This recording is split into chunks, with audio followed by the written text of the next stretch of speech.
Cette semaine, le 48e Forum économique mondial se tient à Davos avec 3000 mondialistes réunis.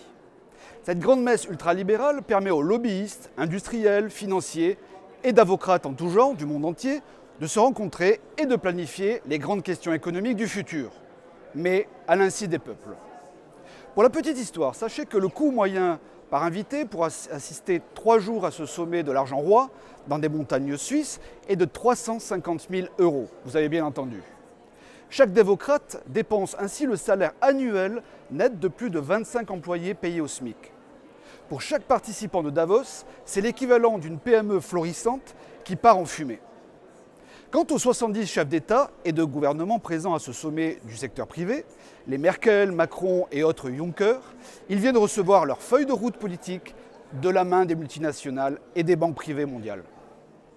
Ces dirigeants politiques trahissent leur peuple car au lieu de protéger leur pays des risques gigantesques du mondialisme, ils protègent les coupables de ce mondialisme. Avec leur galéjade médiatique, Merkel, Macron voudraient nous faire croire que l'économie mondiale et la France iraient beaucoup mieux. Rien n'est plus faux. D'ailleurs, pour une fois, la directrice du FMI, Christine Lagarde, fait preuve d'honnêteté et met en garde contre l'arrivée d'une crise encore plus forte qu'en 2008. Comme le FM, d'ailleurs, l'avait dit depuis plus de 10 ans. À Davos, Macron s'y est fait remarquer en vantant les vertus de la mondialisation avec sa ribambelle de délocalisation d'entreprises ou de ventes d'industries comme Alstom, Whirlpool ou les aéroports français dont il est responsable. Toujours plus de privatisation et de ventes à l'étranger, toujours plus d'austérité par les réformes structurelles pour les Français, toujours plus d'affaiblissement de l'État. Mais pour M. Macron, il faut encore plus de mondialisme pour avoir à terme un gouvernement économique mondial sans foi ni loi et surtout sans nation.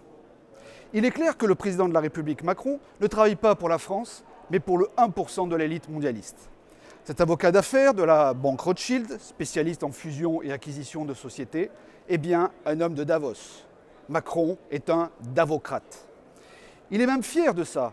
Profitant de l'événement de Davos, il est même allé jusqu'à ouvrir le château de Versailles à 140 des patrons des multinationales comme Goldman Sachs, Coca-Cola, Facebook, Google, UPS, Alibaba, Bosch, Ikea, Barilla, Siemens, etc. pour obtenir quelques vagues promesses d'investissement en France. Cette opération de com, Choose France, choisir la France, est ridicule de sa part. Cet étalage de pouvoir et d'argent à Versailles et à Davos est un vrai scandale. Ils nous volent, mais ils sont reçus comme des seigneurs. Pour que la France soit à nouveau de retour dans la compétition mondiale, M. Macron, il faut déjà faire votre devoir de président. Il faut poursuivre les tricheurs du fisc comme Google, Facebook ou Apple, etc. pour qu'ils payent leurs impôts sur les sociétés et leur TVA en France. Le montant de l'ardoise de l'évasion fiscale représente près de 100 milliards d'euros annuels pour la France. Une facture qui doit être compensée par tous les Français sur leurs impôts et leurs charges. La vérité sur le mondialisme triomphant est que le prochain grand krach financier mondial est proche. Personne n'en connaît ni le jour ni l'heure, mais les conséquences socio-économiques vont être dévastatrices pour nous tous.